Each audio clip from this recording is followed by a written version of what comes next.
All right, good morning. It is 10:03. I want to call this meeting to order. If we can get a motion to approve the minutes from last meeting, please. You can do it in the chat or through voice.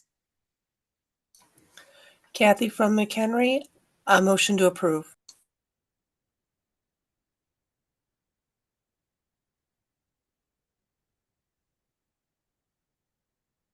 And can we get a second, please?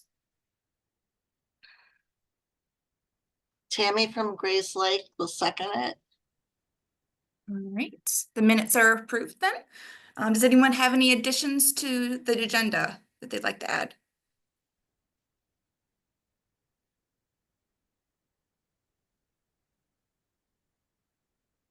All right, we'll move on to I got an email that John LaValle had something to add to the agenda about a new subject heading. Okay, do you want to do that now, or do you want to add that in demonstrations or reminders? We can do that later. Okay, is that okay, John? Yeah, that's fine. I can do it with the macros bit at the end. All right. Thank you. Okay, then we'll move on to the CCS staff reports with Rachel.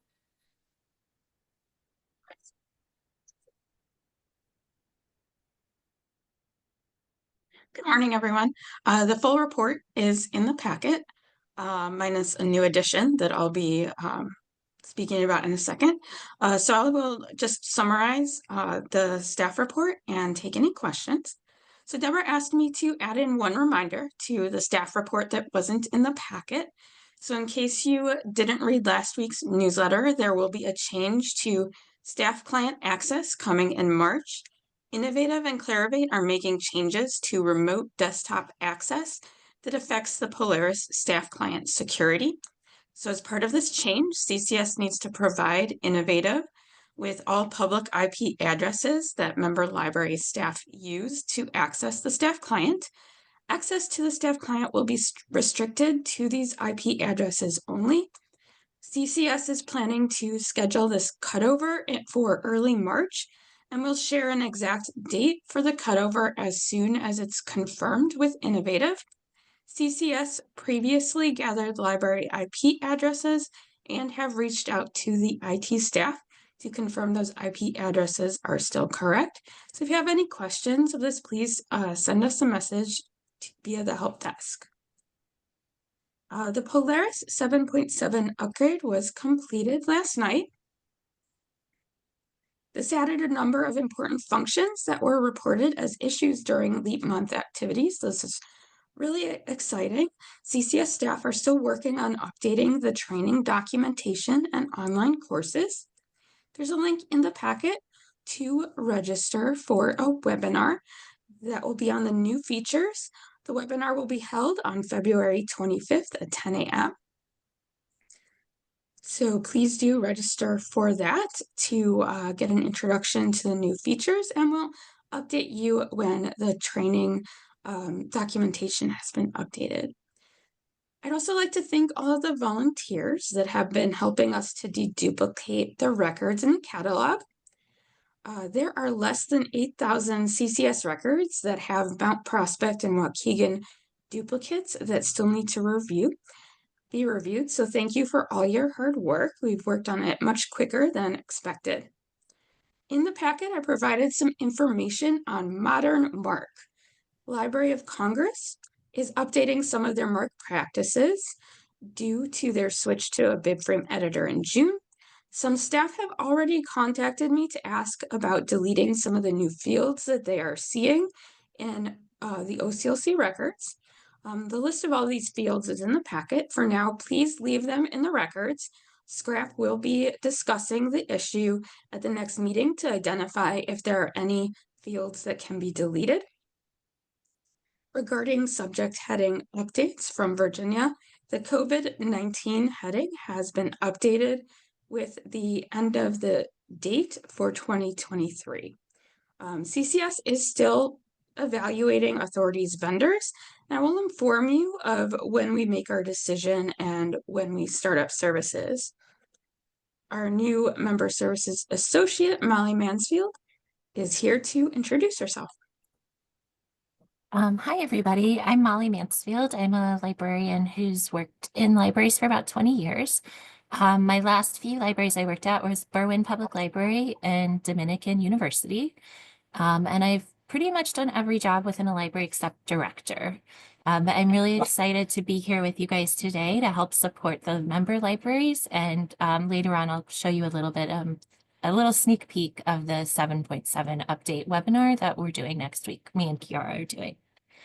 I did see a question of, I think, the MPPL question about next week's training.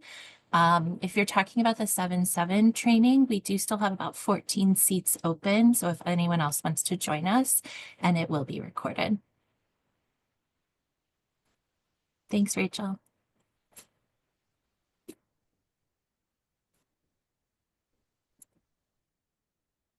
The next thing on the agenda is the scrap report. Links to the minutes and recording of the scrap meeting are in the packet. At the last meeting, Scrap reviewed top searches related to manga and is interested in discussing an addition to genre headings related to manga at the next meeting still. Scrap is continuing the review of the catalogers wiki pages. The members discussed the headings that they brought to the previous CAMM meeting and passed 2 new motions.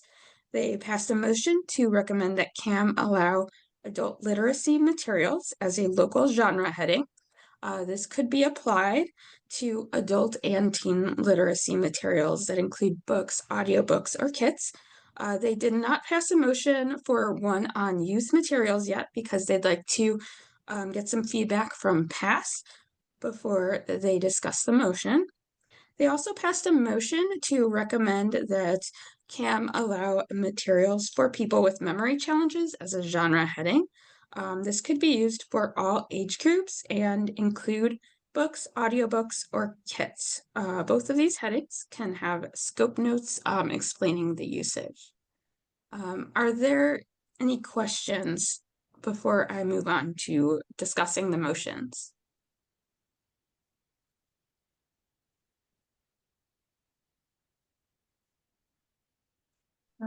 Linda put in a barcode in chat.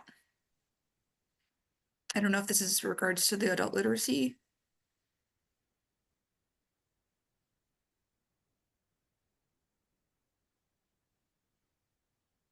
Guess it was an accident. All right. I think we're good. Okay, great. So the next thing on the agenda are discussing the motions that were recommended by Scrap. One is a motion to allow the option for all libraries to use the local genre heading adult literacy materials. So I'm going to provide some background on this. So Scrap initially brought the recommendation for new local genre headings of materials for new literates to CAMM at the November 20th meeting. The intention was to be able to use it for adult literacy collections that could include books and other materials like kits. Examples of publishers that specifically publish books for these materials include Gemma, Grassroots Press, and Orca. So there were some examples that I placed in the packet. These tend to have the LCSH heading of readers for new literates, and it can have the LCGFT heading of materials for new literates, or not, sorry. High interest, low vocabulary books is a LCGFT. So at the November 20th meeting, CAMM did not pass a motion on materials for new literates. There were some other suggestions that were made, like literacy materials and using a heading that would be specific to the age group. So Scrap discussed this and passed a motion at the January 15th meeting to recommend the genre heading adult literacy materials. And this could be intended for a wide range of formats like books and kits. Scope notes can be added to the authority record and in the catalogers wiki explaining the usage. And as I said, Scrap did not pass a motion for youth materials yet because they wanted feedback from past to make sure they felt it would be useful before passing that motion. Are there any questions or comments about this motion?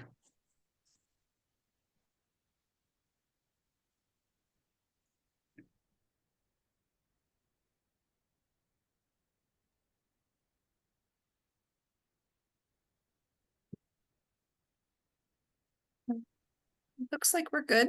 Ross, do you have a list of libraries? Oh, I'm sorry, I don't. I'll find the link and send it to you. 1 second. I Yep, can get that. thank you.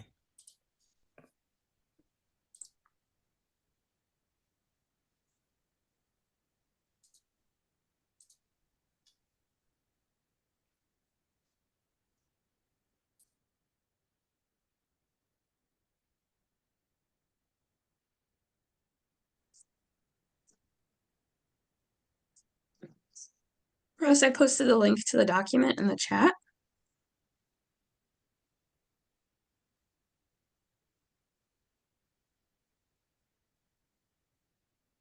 Yes, Kim, I do have a list of the libraries. Wonderful. All right. Whenever you're ready, Ross. Okay. Algonquin. Well, we have to ask if someone wants to make the motion Oh, and miss, second sorry. it first. Do I do that, Rachel? I forgot. Yes. Okay. So potential motion 1, motion to allow the option for all libraries to use the local genre heading adult literacy materials. Can I get someone to Kathy from McHenry, I so motion. Right. All right, go ahead, Ross. Algonquin. You need to get someone to second the motion Oh, first. sorry. We have someone There's a second. in chat. We have 2 people in chat. Karen from Dundee.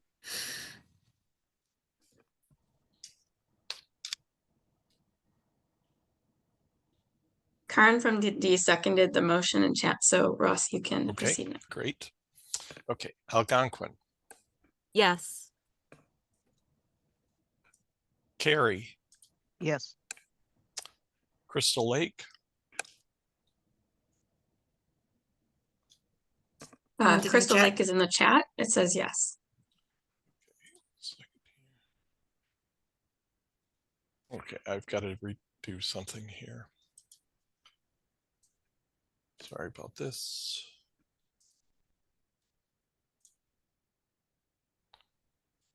Okay. Nope, I'm actually Rachel. Let's see. No, it's making me sign in. No, I can't use that one. Can you I've only have viewing permissions to it.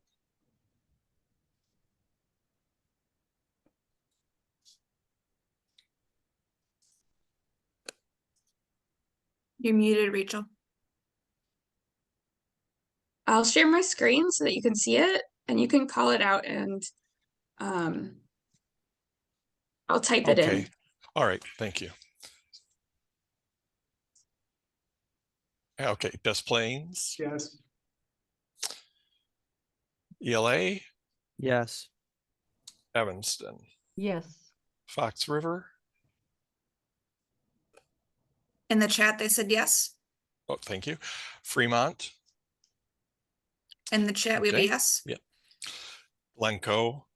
Yes. Glenview. Yes. Grays Lake. Yes.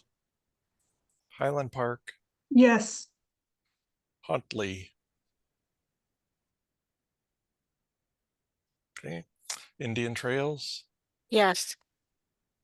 Lake Forest. Yes. Lake Villa. Lincolnwood. Huntley and Lake Villa said yes in the chat. Uh-huh. And Lincolnwood just did too. McHenry. Yes. Okay. Morton Grove.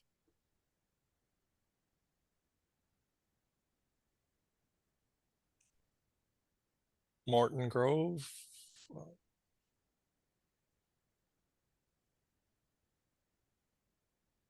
Okay, I'm not hearing or seeing anything from Morton Grove, so They might not be here. Mount Prospect. Yes. Niles, Maine. Northbrook. Yes. Thank you. Palatine. Park Ridge. Yes. Prospect Heights. Round Lake. Warren Newport.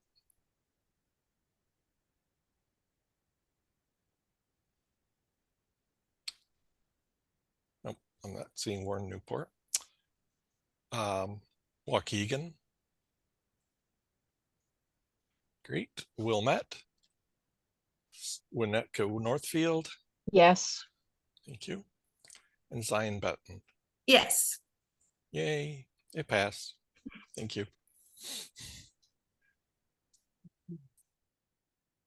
All right. Can I get another motion and a second for the potential motion number 2? Motion to allow the option for all libraries to use the local genre heading materials for people with memory challenges. Would you like me to read the background first or just go ahead and make the motion? We can do the background first. Okay, so the background on this heading is that Scrap initially brought the recommendation for a new local genre heading materials for adults with memory challenges to CAMM at the November 20th meeting. CAMM did not pass a motion due to wanting a separate motion for each heading, and attendees recommended that a heading on the topic should not distinguish between age groups. Scrap passed the motion at the January 15th meeting to recommend that CAMM allow the genre heading materials for people with memory challenges. This heading can be used for any age group and any type of material like kits or books. So there was an example of a record in the packet, and scope notes can be provided in the record and in the catalogers wiki to explain how to use this term. Is there any comments or questions?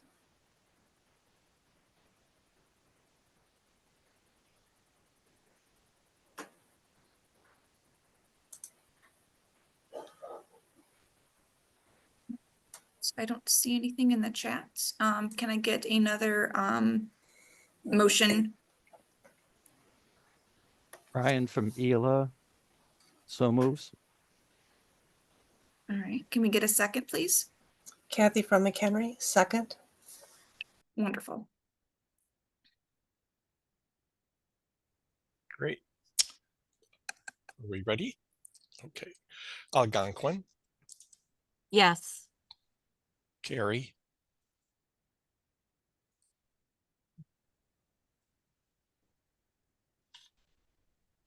Carrie.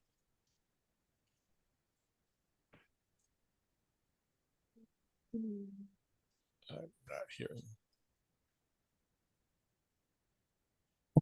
All right, we can come back. There may be a microphone problem or something. Crystal Lake. Yes, okay. I'm Des sorry. Plaines. Des Plaines, yes. Okay. Gila. Carrie was a yes. Right, Carrie was yes. Thank Yes, you. Sorry. Thank you. Ela is yes. Thank you. Evanston. Yes. Fox River Valley. Great. Fremont. Great. Glencoe. Yes. Thank you. Glenview. Yes. Great. Grays Lake. Yes. Great. Highland Park. Yes. Great. Huntley. Okay. Indian Trails. Yes. Lake Forest? Yeah. Thank you. Lake Villa? Okay. Lincolnwood? McHenry? Yes. Thank you. Morton Grove? Is absent, yeah. Okay, wait for that. Oh, yeah. Yep, okay. Mount Prospect is yes. Sorry, it automatically filled everything. I know. I need to clear it. Yep.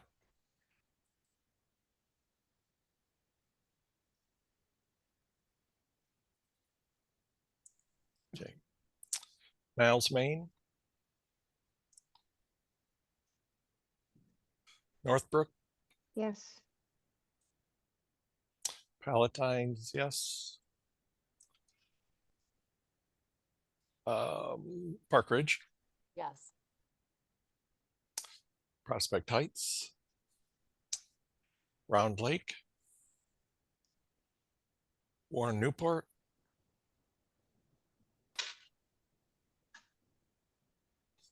Is absent, that's right. Okay, Waukegan? Great. Wilmette? Yes. Winnetka Northfield? Yes. Great. And Zion Benton?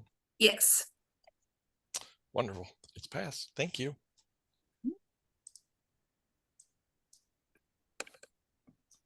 All right. Next is our demonstrations. Molly will be comparing and editing bib records side by side in Leap. Thank you. Let me share my screen.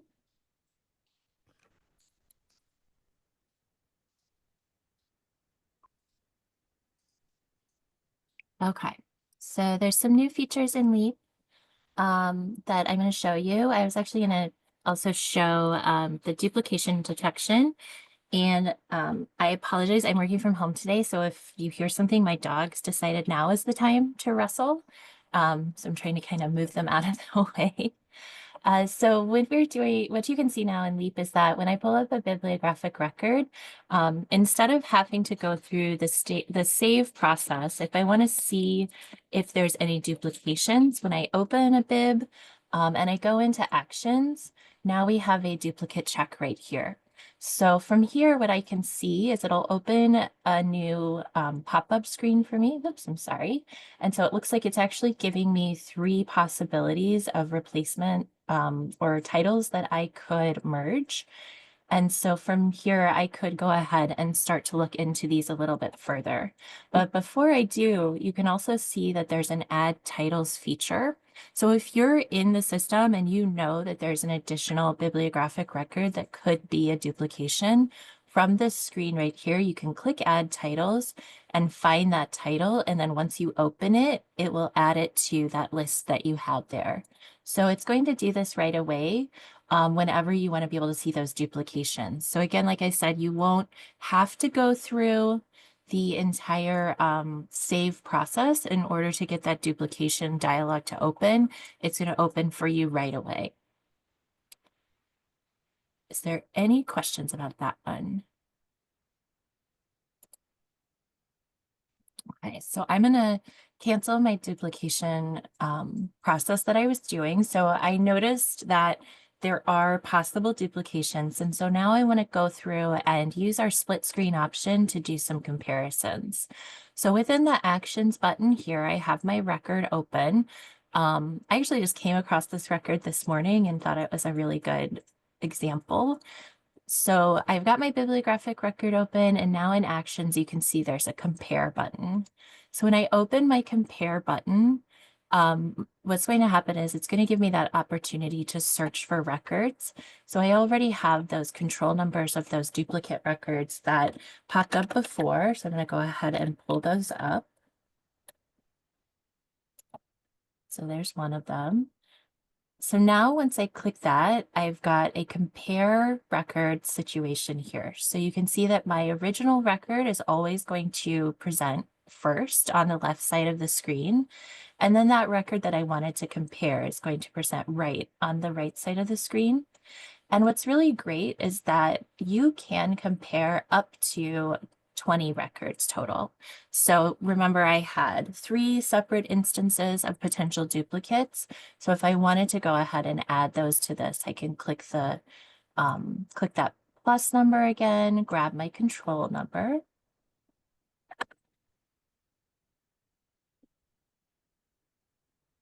So there's another one. I'm not confident that these are duplicates, but you can see as we go along, you're going to have these open as a tab situation. And if anytime you want to pop out and look directly into that record, you can use the bib feature right here. But what's really great about the compare screen, I love this as a former cataloger and copy cataloger. Instead of like in the client where you have different boxes popping up, it's going to align it directly within one screen.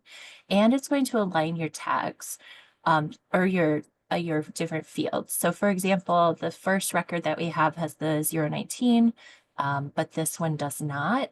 If I was looking in this record and decided I wanted to add something from one side or the other, so maybe I wanted to add an additional field in here, what I can do is you can see maybe these 040s are different.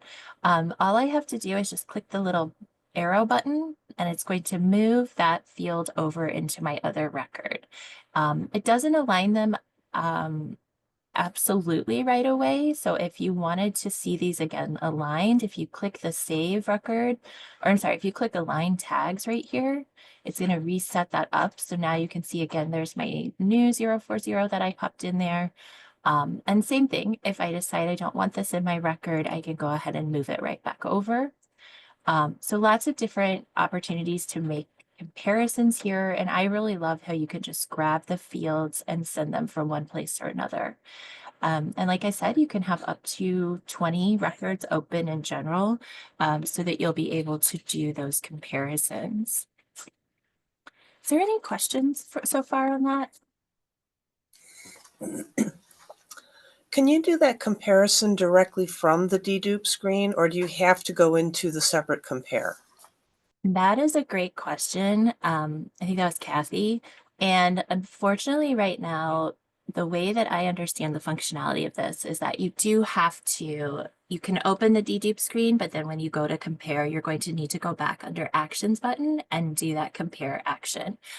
My recommendation, if Polaris were to ask me, would be, like you said, directly from the duplication screen going into a compare operation. But at this time, it doesn't function that way. We can submit it to the idea exchange as a new idea. Yeah, I love that. But so this hopefully will just make everyone's life a little bit easier. If you decide that you want to have multiple records open at once to do that compare field, you can. And again, you can see, for me, I just love that all of the fields line up so that it's just so much easier for me to understand what is going on between the 2 records. And so we're going to cover all of this and a lot more in the 7/7 webinar next week. So I'd love it if you guys want to join us. There'll be more information as well on the new updates. So I'm going to stop sharing and turn it back to Kim.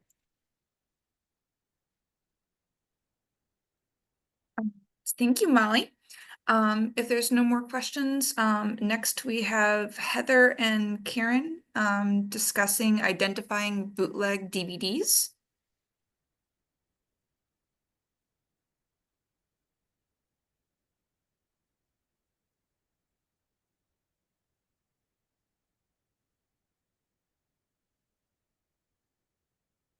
Is Heather Campbell and Karen Clements here?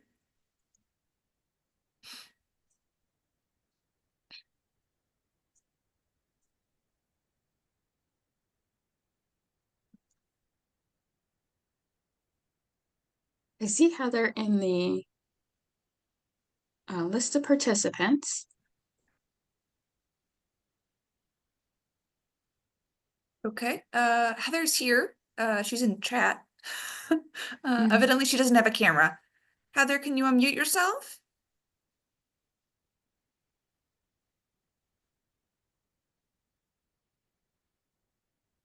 You should have the ability to share your screen.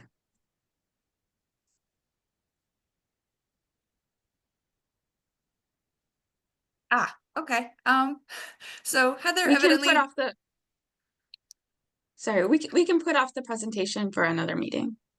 yes, Heather seems to be having some technical difficulties. So we will come back to Heather later if she fixes her issues, or we can do that next time. So after that, we will have John with correcting diacritics in OCLC connection. John, are you ready? Yes. All right. Okay, so there are two ways to enter diacritics in connection, and they look exactly the same, and you can't tell the difference, except that one of them sometimes does not import properly, and the text gets mangled. So it definitely happens when you run the local practices macro. It might happen when you run any macro, I'm not sure. It's hard to diagnose because you can't see it until you can't see the problem until it's in Polaris. So there is another macro to counteract that. So and I will send out the macro to the list after the meeting. There's a macro that you just put your cursor on a field and you run it, and it looks like nothing happens, but it actually fixes the diacritics so that they import properly. It happens mostly with summaries. It can also happen with titles and publishers. If it's happening in the 100 field, the field will not validate in connection. And this only applies to Roman alphabet languages. So for me, it's mostly Spanish and Polish. All the Polish NewCat records, if you derive from them, I think they're a problem. So this is a very vague problem that I'm describing because you can't tell when you see it, and once you fix it, it looks exactly the same. So, you can run this macro to fix it before you import. If you notice it once it's in Polaris, you can copy and paste from connection and just go over it, and that seems to work for Polaris. If we ever migrate, I don't know. Unfortunately, I'm not the expert on this, but the macro will fix the problem before you export the record from connection. So that is my very confusing story. And I can't show you anything because you can't tell. Nothing would change. So.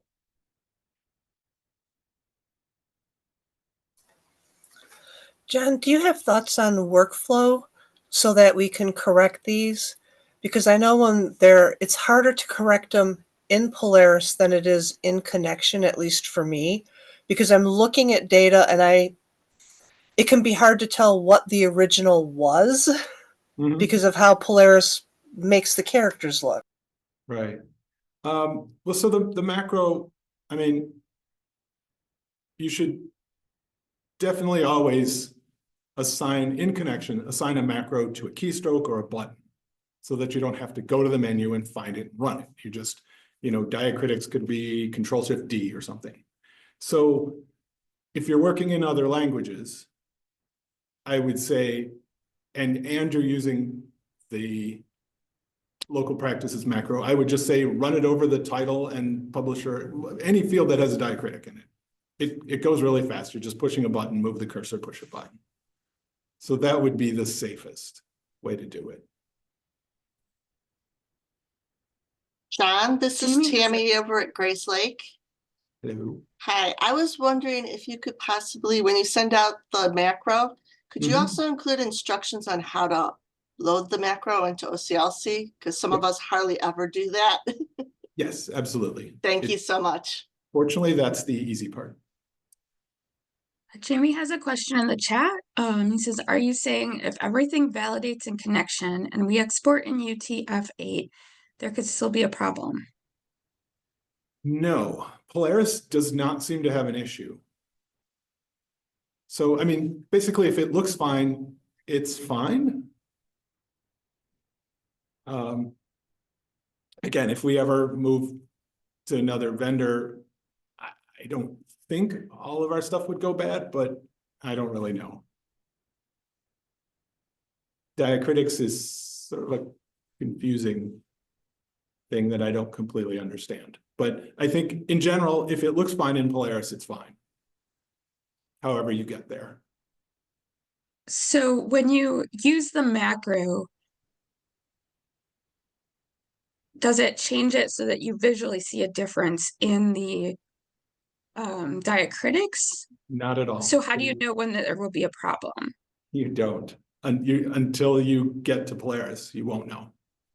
So you have to check your diacritics in Polaris and then compare them to connection to see if there's a problem. Right, but so what happens if it goes wrong? What happens is if you have like an E with an accent, it removes the E and moves the accent to the letter before it. So it should be pretty obvious. Now, if you don't know the language, maybe you have to do a little more checking. But like, you know, in Spanish, there are only accents on vowels, so you can't have an accent on a Q. So that would be a clue, but I, you know, I'm not expecting people to know every language. So you do have to, so once it gets to Polaris, you have to look at it. John, this is Ross from Mount Prospect. And when we were on Horizon, we had this problem all of the time with everything. But I also know, because I do work with a lot of languages, that both OCLC accepts all codes, UTF-8, all of them, and they look fine in OCLC because it accepts all of them. But when we export them, we only accept one, and that's where the problem is coming, but you can't see it until you export it. And the diacritic, especially for the Cyrillic ones that are in OCLC, are a big help, but they're not as clean as what I saw in Marva at that OCLC meeting. So I'm actually interested in working with trying to do it through Marva, because that gets you a truly clean one that you can put in. So just want to throw that out there. It's a pain. Yeah. And it seems like if you copy text from the internet, it will not import properly. But Again, yeah, yes. But if you go back to that website and copy it and then paste it right into Polaris, yes, it's probably fine. So I've pulled up some examples that I can share of diacritics that are wrong. One moment. So here's one example where you can see the umlauts, the two dots below an I.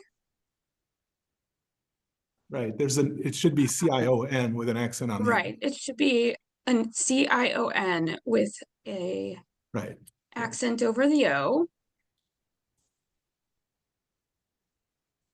And in this other one, you can see in the summary, we've got some little carrots there. I don't know what those types are called. That should be UES instead of just U with that symbol there. Here's some umlauts below a T, apostrophes that shouldn't be there. So there's like a whole mix of a lot of different things that could be wrong. Here's another one where there's like a accent above an R.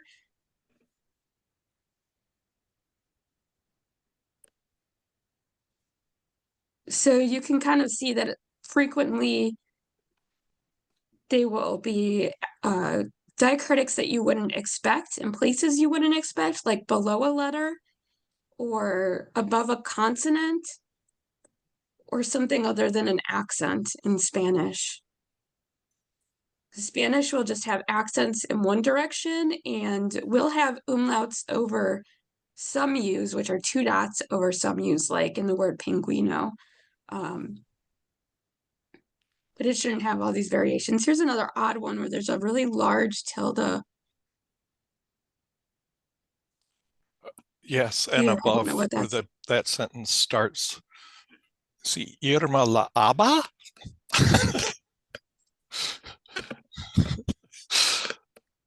So you So, can see some examples here that really do yes, look very odd, and it's kind of easy to catch once you know what you're looking for. actually, I find it extremely hard because, especially if you know the language, your mind will automatically correct it. It's very hard to see. So I am actually planning on running for our stuff, and I can expand this out to all of CCS. I have something that I set up decades ago to look for strange words. And those are in fact strange, and to catch them, not to automatically change them, but to bring them out to people. This started for me because I was working with GPO, and their records, their catalog records they sent out would quite often have a 610 for untied states.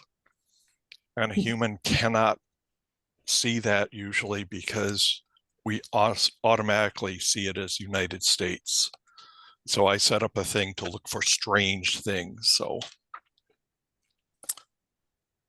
yeah. Here's another example Yes. in the title where there's an accent over an M. And if you don't know Spanish, this one may be more difficult to find here. This should be the word pequeños, but there's like an N that's missing, the N with an umlaut. There's this little, I don't know what this is called below an E, that should not be there. The So circumflex. that's clearly spelled wrong. Here's one where there's umlauts below an R and letters missing here. You can see that this clearly has letters missing because CMO is not what it should be. It should say como. And we do have a question in the chat. Does Innovative have this as a known issue, but no ETA of when it would be resolved on their end? I don't know if it's a known issue. I'm not sure how to describe it to them yet, but if someone has a explanation of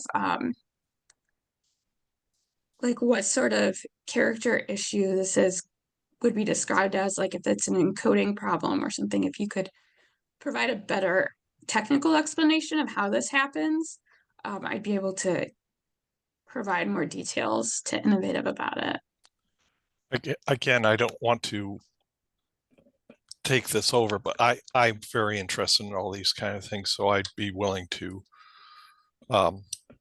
work with you, Rachel, but not to exclude anybody else who also knows or would be interested in working on this. I don't know if this helps or not, but when I'm working in connection on world language cataloging, where I'm finding the problems is importing if those diacritics are not in the ALA character set, which means letter and then the diacritic.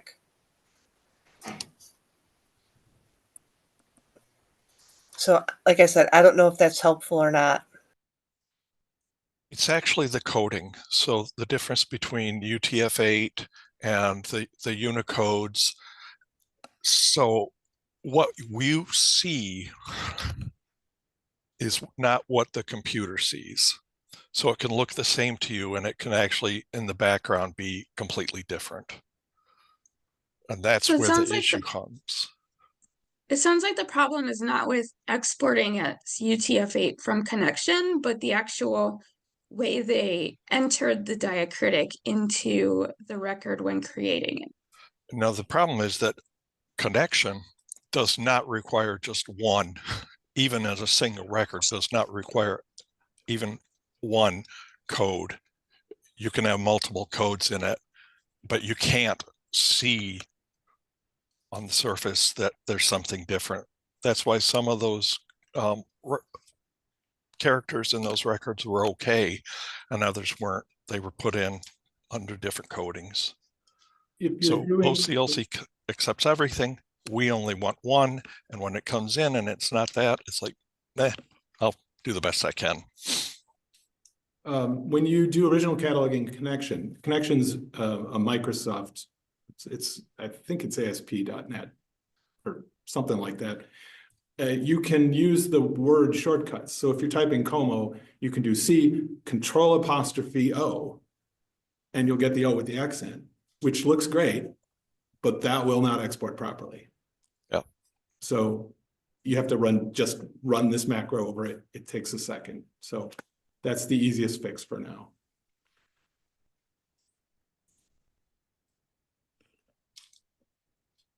We do have a lot of existing records with bad diacritics, so I was thinking that once we get our deduplication project finished, except for the records that Mount Prospect and Waukegan need to review themselves, we could start on a project to review the records that have bad diacritics and correct them. So I've been working on trying to identify them to put them in a record set. But it's hard to identify all the odd combinations that could exist. So I'll announce that when we're ready to begin that and ask for volunteers to help out, because that will take a lot of manual review of the records and may require looking at specific items. John, there was something else that you wanted to announce about a new subject heading. Yes, I submitted seinen manga to Library of Congress as a genre heading. And while it was in the queue, another library contacted me. And that was the library that had gotten shoujo and the other one, shonen. They got those approved and they contacted me and said, hey, we know how this works. Can we mess with your submission?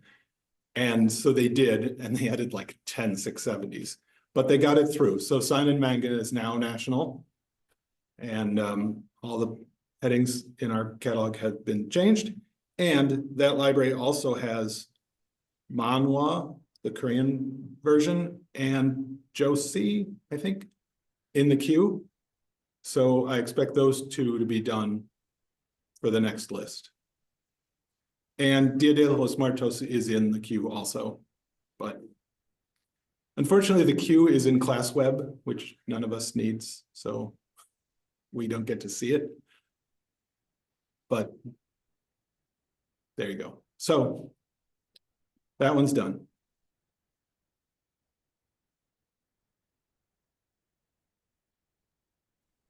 Thank you, John. Now we're gonna go to reminders with Rachel. 1 second. So the first reminder, I know I've mentioned this before, but is to delete those duplicate fields when you see them. Frequently it's ISBNs, UPCs, other standard numbers, and 035s. So this frequently happens because of how the on-order import profiles need to be set up. They do need to retain the standard numbers so that the ones that are being ordered are added to the record properly. And so sometimes you will see very long lists of duplicated fields. Please do delete them when you see them. The next one on my list is fixing volumes. I just wanted to remind everyone of the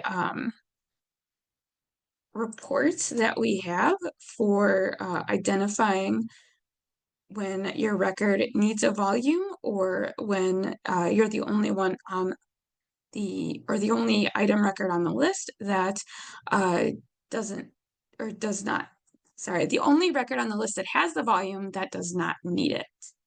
So I'm going to share my screen, 1 moment. So we do have this page that I've introduced before. It's cataloging reports guidelines. And if you go down to the list, you can see that there is information on these reports. So there's one that has no volume, but others do, and has volume, but others don't. This report page lists the information on how to find this. It's a SQL query that's a saved SQL query in the item records find tool. There's also a report in web reports called bibs with and without volumes attached. So this will help you correct those volumes, and we recommend that you do that weekly to make sure that you catch any issues. Tammy, I see you have your hand raised. Yeah, this past week I came across an item we had where we had volume number or series information in the suffix area, not in the volume number. And somebody had changed it. They left it in the suffix, but they changed what we had, so it didn't match our spine label. So I want to make sure that people know when they're fixing volume numbers, if there's information in the suffix, please leave that be. That's okay, right? Well, our practice on the Catalogers Wiki is to allow staff at other libraries to change it by moving it from the suffix to the volume if all the other records are supposed to have it in the volume, and they're supposed to be allowed to change it to match, but they should contact you. The webpage does have guidelines that recommend contacting the library when they change it. Now, if it's a case where it should have stayed in the suffix, that's another issue, and they should not be changing what's in the suffix. It's only in the case where it should be in the volume field and needs to match in order to affect holds. Does that make sense? Yeah, that makes sense, because that's what was the problem. Was it was in the suffix. It wasn't a volume number. And it was supposed to be in the suffix, and it didn't match what the other people had. So I know it's kind of hard to explain, but I just think somebody went in and they changed, because they actually changed what the wording was. It wasn't a volume number. It was something else. And then so it wasn't even like if they had added their volume number in the volume area to make it match theirs, that would have been fine. But they changed what we had in the suffix. They took out what we had written and put something else in there to match their volume number. So then it was still not matching because it was suffix and volume. If you find that the suffix is changed and should not have been changed, you can open up the properties in a record to identify who changed it. So I have a record that I can quickly open. That's not the best one. One second. You should see this on my screen. So in the client properties is this little card with it's being held by a hand.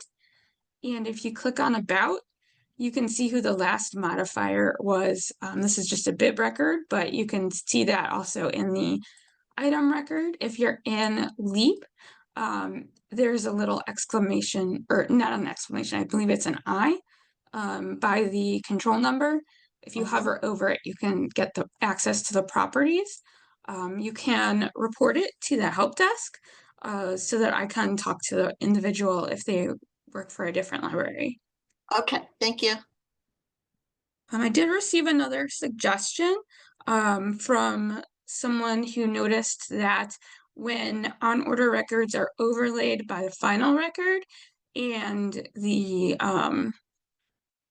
volumes are not necessarily added, like if it's for the first volume, they suggested that the first time someone overlays multi-volume set record over an on-order record, that they contact the listserv and let everyone know, or if it's a small amount of libraries, you can contact that small amount of libraries directly using the Tech Services Department email address to let them, and you can contact them to let them know that they should be adding volumes to the item numbers, or item records, I mean, so that you can have the item records uniformly appearing. And you can follow the practice that if you change the volume number for another library, that you can contact them after you change it so that they match and fill holes properly. Is this practice something that would interest everyone so that they, because if it does, I can add it to the cataloger's rookie. I think that would be helpful, Rachel. I also think because as part of cataloging, when we have something that's going on to multi-volume records, we end up creating individual on-order records so we get the right item ordered. And if I'm merging my volume 5 record into the multi-volume record, and there's for 4 other libraries with volume 5 out there, I'm going to merge their records too, but I also take the extra step of adding that volume information to their volume 5 on orders so that they don't have to worry about it. Because I thought, that's what we're supposed to do rather than having them guess, was this volume 5, volume 6, volume 3? So yeah, having some guidance out there would be really helpful.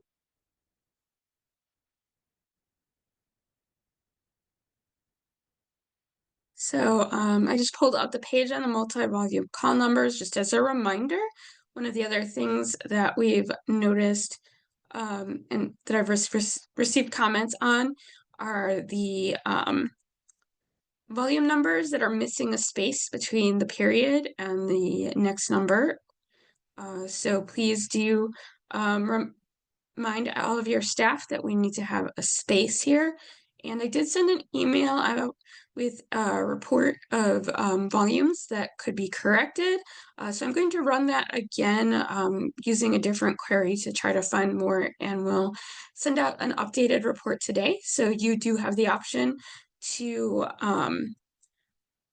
change those yourselves if you want to correct those and add the space in between the period and the number.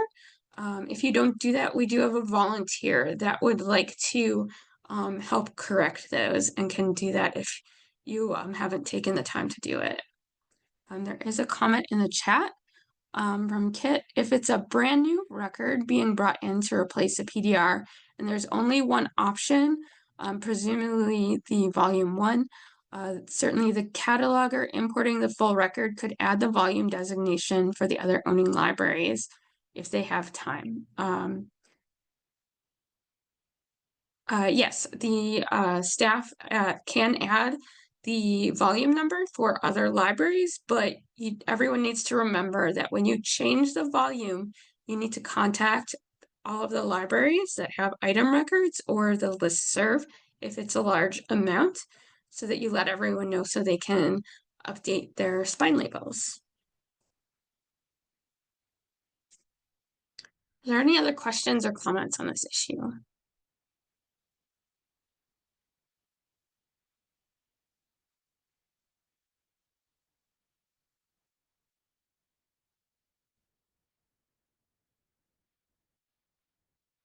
Kit added that when it is a brand new record, you're adding the volume before they've been classified. Yes, that's fine if staff add the volume to the item record before a cataloger has added a classification number.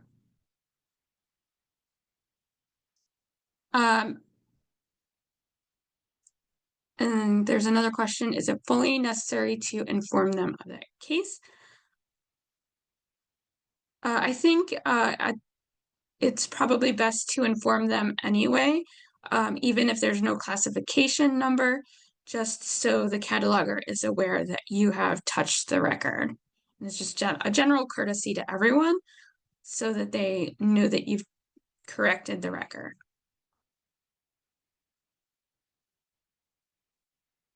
Is there any other questions or comments? I did have one about the O20s and O35s. Okay. I've been noticing that the ISBN 10s have often been deleted from them, and also the O35 OCLC ONs have been deleted. Do you want to talk about if those are supposed to be deleted or not? They should not be deleted unless it's a duplicate of an existing field. However, it's possible that while someone is deduplicating records, that they might not have copied the records fields from one to another, like that ISBN 10. So I would say that just as a general reminder, when you are deduplicating, that you do need to check certain fields to make sure that they are in the record you're retaining. And this includes the ISBN, UPCs, other standard numbers, because those will not be retained when you deduplicate. Those are only retained when you have when you're importing a record from a vendor that's like an on order record, and you're using an on order profile that's set up to retain those numbers. So some of the other fields that you should make sure that you retain are like the subject heading fields. However, any local fields like 690s and 691s, those are going to be retained when you deduplicate it. So those you don't need to copy and have an extra copy of that, because that will cause duplicate subject heading fields. The 526 is also retained for some reason, but not the 521. So you would need to copy the 521 when you deduplicate, but not the 526, because there will be lots of duplicate 526s if you copy that. Is there any other questions or comments?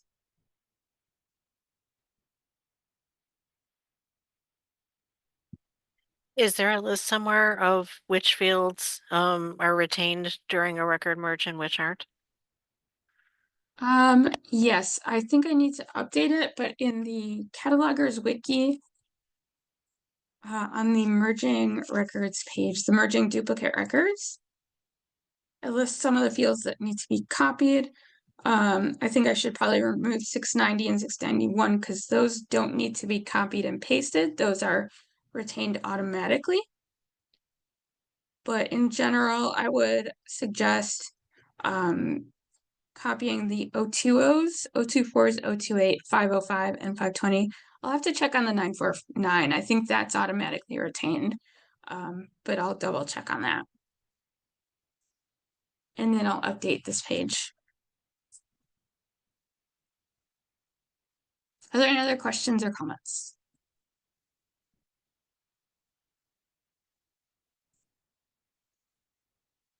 The last reminder on the list is on the contents note. Please check the contents notes page to make sure that you know when you're required to add a contents note or not. It does need to be an enhanced contents note. We do have a list of specific materials that require the contents note and which ones do not require them. So there has been a report of sheet music and music CDs that do not have contents notes in them, or contents notes that were not enhanced. So please do make sure that you enhance the contents note on the Mark 21 page for the note fields. You can see what the subfield codes are for the 505 field so that you can enhance them. If you need to do it manually, there's also a macro that you can use for enhancing the contents note in OCLC connection. And I'll send out links to that and instructions on how to use that. I believe I've sent that out before, so I'll have to find that. And we'll send that out. Are there any other questions on the contents note?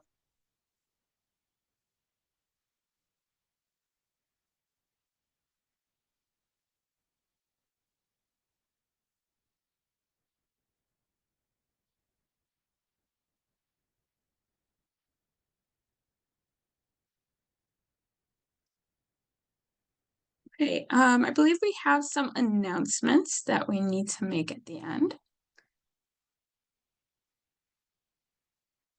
Then, Yeah, hi. I just wanted to let you all know I just accepted a different position within Des Plaines Public Library.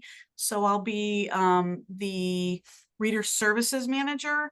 And I just wanted to say it's been 7 years that I've been coming to these meetings and working with you all. It's been a real pleasure.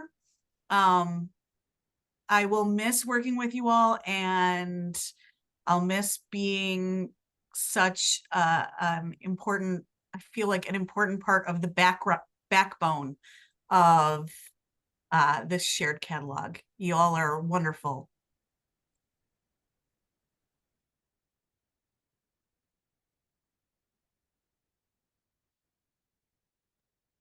Congratulations on your new job.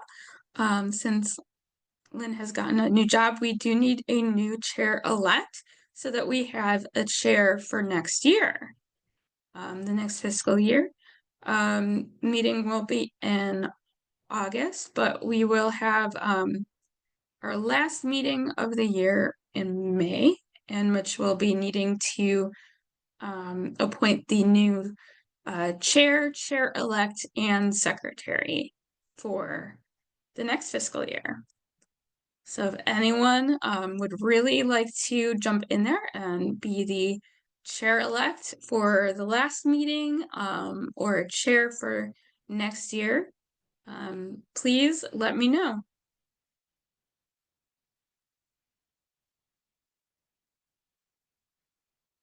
All right, any other announcements or discussions before we adjourn?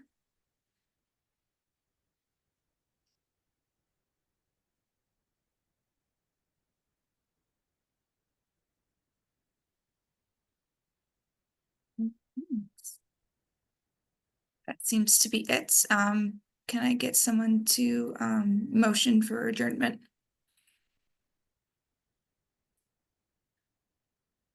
I move that we adjourn. Thank you, Lynn. And Nora seconded in the chat. Wonderful. All right, everyone. The meeting is adjourned. Thank you very much.